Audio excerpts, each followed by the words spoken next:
Hello everybody, it's Crystal Laura, and today we're taking a look at the LG G5 versus the Nexus 6P.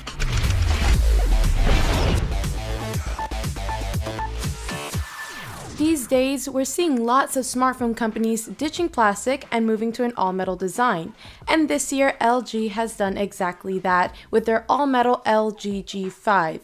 Both the G5 and Nexus 6P sport an all-metal design, but even with the G5 being made from metal, thanks to that extra layer of primer coating, the phone feels a little plasticky and less premium than the build of the 6P. There's also some questionable design features with the G5, like the curving of the top and bottom making the phone appear it's bent, and also the sudden breaks along the chamfered edges to make it look like the paint is chipping.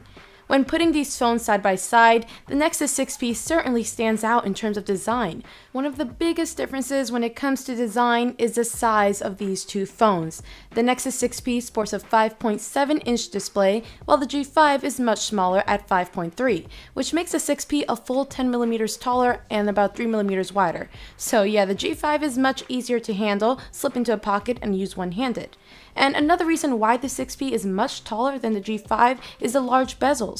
But there's a reason for these large bezels, and that is the front-facing speakers. They're on the top and bottom of the display, making for a great experience when watching videos. The speakers are aimed right at you, and you have this nice stereo effect. On the G5, your speaker's on the bottom of the phone, where it can easily be covered up, and you don't get this nice stereo effect. But that being said, the G5 gets just as loud as the 6P, although the quality is not the greatest. The back of these phones are quite similar now that LG has relocated the volume buttons while leaving the power button. We have large black visors near the top with a fingerprint scanner below. Now, unlike the 6P scanner, the G5's fingerprint scanner doubles as a power button. However, the scanner works similarly to the 6P's, where even if the screen is off, your fingerprint will still be read. The G5's fingerprint scanner is actually faster than the 6P's, letting you reach the home screen around half a second faster every single time. But due to this super fast scanner that's also a power button, it can get frustrating because sometimes you want to check your lock screen to see your notifications, and the scanner will read your fingerprint super fast, taking you straight to the home screen. A good workaround for this though is with the tap to wake and tap to turn off feature that cannot be found on the 6P.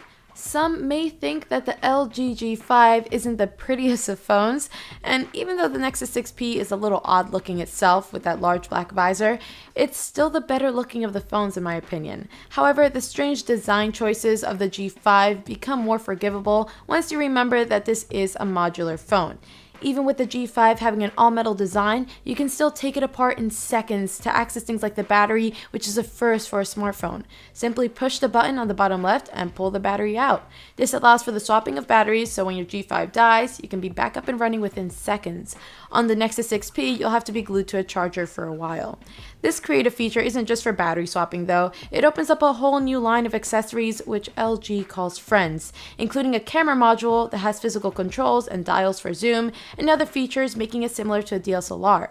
The modular capabilities of the LG G5 make it stand out from not only the Nexus 6P, but really any phone on the market as of now, although you'll have to ask yourself how often will you actually be using these accessories.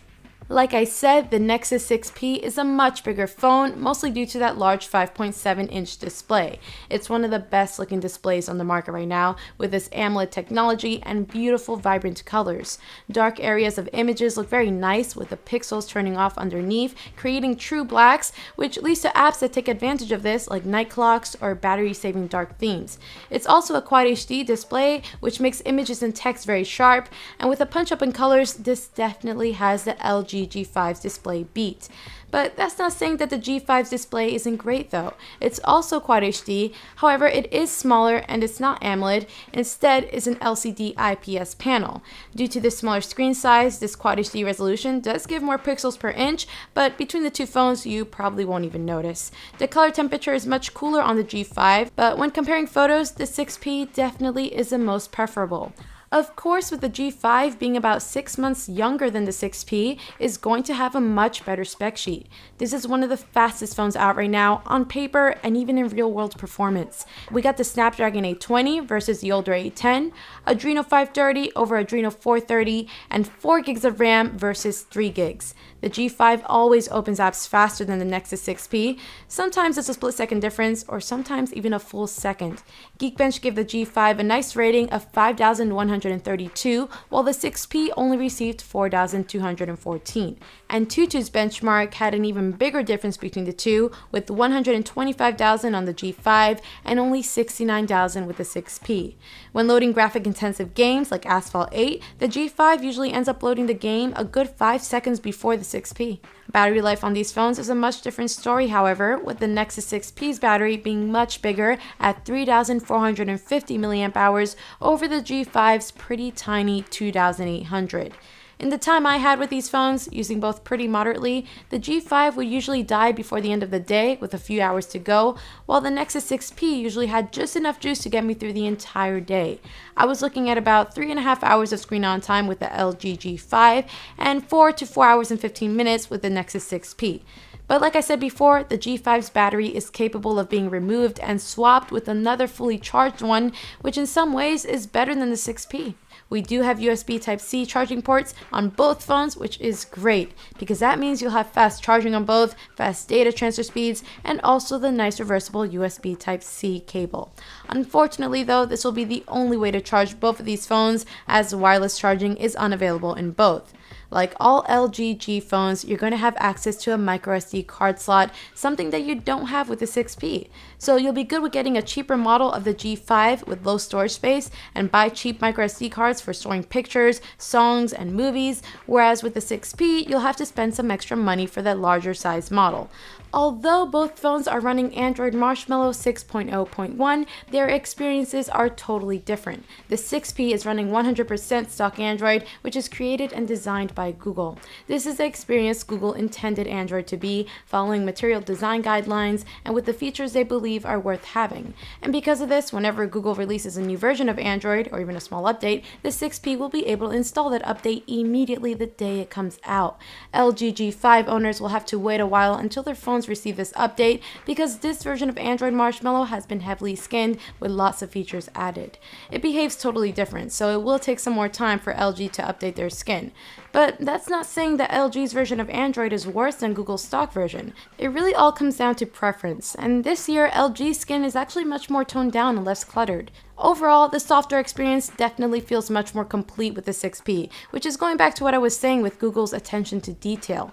The G5's icons may look a little old-fashioned to some, and the folder opening animation comes from the middle of the screen instead of where the actual folder is located. The settings menu makes it harder to find things with its 4 sections, and yeah, you don't have an app drawer by default, but you can get it back with an updated version of the home launcher. Sure, these are just little things and aren't going to be a deal breaker for most, but the Nexus 6P's main selling point is its stock Android experience, and it definitely is superior here. Last year, in our Best of Android camera comparison, all of us voted and named the Nexus 6P the best phone when it comes to picture quality. But this year, there may be a new winner. LG is always experimenting with their cameras, and this year is no different with the G5 sporting 3 cameras. 1 selfie camera and 2 front-facing cameras, with one of them being a wide-angle lens. Okay, so first, you'll notice that the LG G5's main camera is not as wide-angled as the 6P's. If you take a look at the right side of the photos, you'll notice a stop sign and tree next to it, where both are gone on the G5. But of course, that's why we have the other camera with a wide-angle lens, which creates an amazing photo. But let's go back and examine these shots. Now, with HDR off, the LG G5 is always going to take the better photo. It's a much more natural shot with better dynamic range. The 6P has a lot more contrast and its colors are not as nice. But once you crank on HDR, or HDR Plus as it's called in the 6P, both photos become beautiful. HDR is a lot more subtle on the G5, where the difference on the 6P is night and day. Those colors just come to life, and the blue of the sky really comes through, more so than the G5. But still, we have a much more contrasty image with the 6P. With the G5, you can actually make out the details within the shadows, where the 6P just crushes them. Colors are a lot deeper on the 6P, while the G5s are more bright and realistic. Exposure seems to be better with the G5 as well, lots of time when HDR is on both cameras. There's also much more detail when zooming in with the G5 thanks to its extra megapixels, but it's certainly up to preference. The wide-angle camera, although with this noticeable downgrade in quality, creates stunning images. The LG G5 also has a full manual mode, something that the 6P does not have. But even without its manual controls, the G5 can get a lot closer to subjects than the 6P. Overall, the G5 is just a much more fun camera to use. However, once we get into lower lit areas, it loses some of its fun. With HDR off, the G5 is a clear winner with this brighter image with much better colors and less noise, but when we turn HDR on both phones, the G5 creates the same image, while the 6P boosts up its brightness, really saturates colors, and gets rid of all that noise. Sure, the G5 can still create a sharper image, and you could probably end up editing it to make it better than the 6P, but right out of the camera, the Nexus 6P has a G5 beat in this area. The selfie camera is another area where the 6P beats the G5, especially when HDR is on each. The G5 struggles with dynamic range with the front-facing camera, while the 6P is perfect. But once we get to video, the LG G5 comes back as the winner. The G5 has optical image stabilization, unlike the 6P, to create crazy smooth playback. Colors are also a lot better, and the overall image is brighter. The 6P seems to crush the blacks way too much. The G5 does hunt around a lot for focus though, and is prone to this weird glitch. If you look closely, you'll see the G5 hunt for focus every second or so, but not all G5s have this problem, and it only shows up sometimes. You can also record with the wide-angle lens, which is pretty cool. So, what's the better smartphone? This has really been a back and forth type of comparison. The LG G5 will slaughter the Nexus 6P in one area while being destroyed by it in another. But a lot of the downsides to the G5 are forgivable. Sure, it's not the best looking phone, but that's because it's modular. And the battery is below average, but it's removable. In some areas, the LG G5 is amazing and a leader among other phones in the market, but in other areas it underperforms. Whereas the 6P in almost every area is just pretty good. Anything you throw at the 6P, it'll handle really well. It's a very well thought out phone with no huge downsides, but no huge upsides either. There's really no clear winner because it comes down to preference. What is the user going to use a phone for? It all comes down to picking and choosing what features will actually be used. Although a big selling point of the Nexus 6P is its low price of only around $400 to $450, whereas the LG G5 starts at around $650 to $700. So what do you guys think? We're very interested to hear from you, so please in the comments below, let us know which of these two phones you prefer. Also, if you haven't already, check out this review of the LG G5 that's playing, and head on over to AndroidAuthority.com for the full in-depth comparison.